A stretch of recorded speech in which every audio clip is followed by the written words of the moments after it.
Members of the Senate also paid their last respects to the former legislator. Shahani's remains were brought to the Senate in Pasay City, where necrological rites were held in her honor. Ria Fernandez tells us more.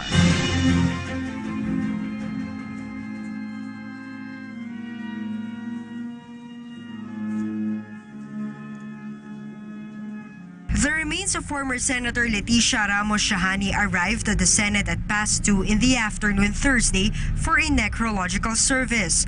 These were immediately transited inside the session hall where Shahani's children were waiting with her older brother, former President Fidel Ramos. Former President and now Manila Mayor Joseph Estrada and wife former Senator Loy Ejercito were also present. Likewise, her former colleagues in the legislature and incumbent senators. In the eulogy, former Senate President Nene Pimentel remembered Shahani as a significant personality who fought against the Marcos dictatorship. The lady was certainly doing something out of the ordinary, and she was ready for burning by the enemies of freedom and democracy in our country. But divine providence had other plans for her.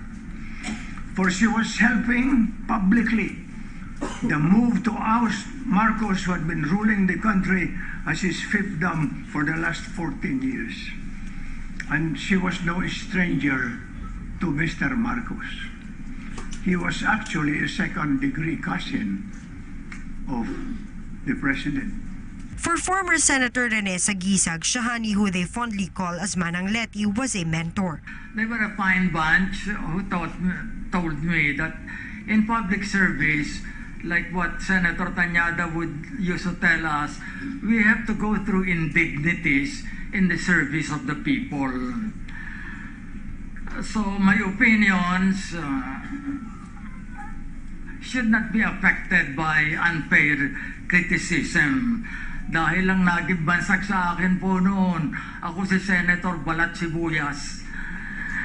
Anyway, ako po yung accidental public servant who were tutored by my seniors like Manang Leti, and for that I'm more grateful than I can say. Meanwhile, current senators recognized Shahani for being persistent in pushing for the rights of women even before she entered politics.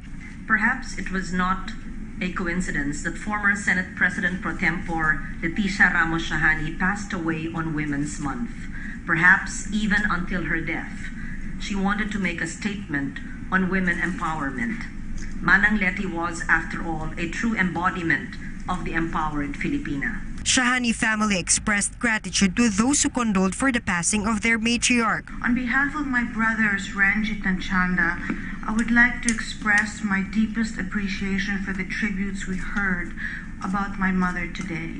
Nakakataba po ng puso. Marami pong salamat. Tomorrow, Friday, DFA will also hold a separate necrological service for Shahani, who also served as their undersecretary. For PTV News, Ria Fernandez.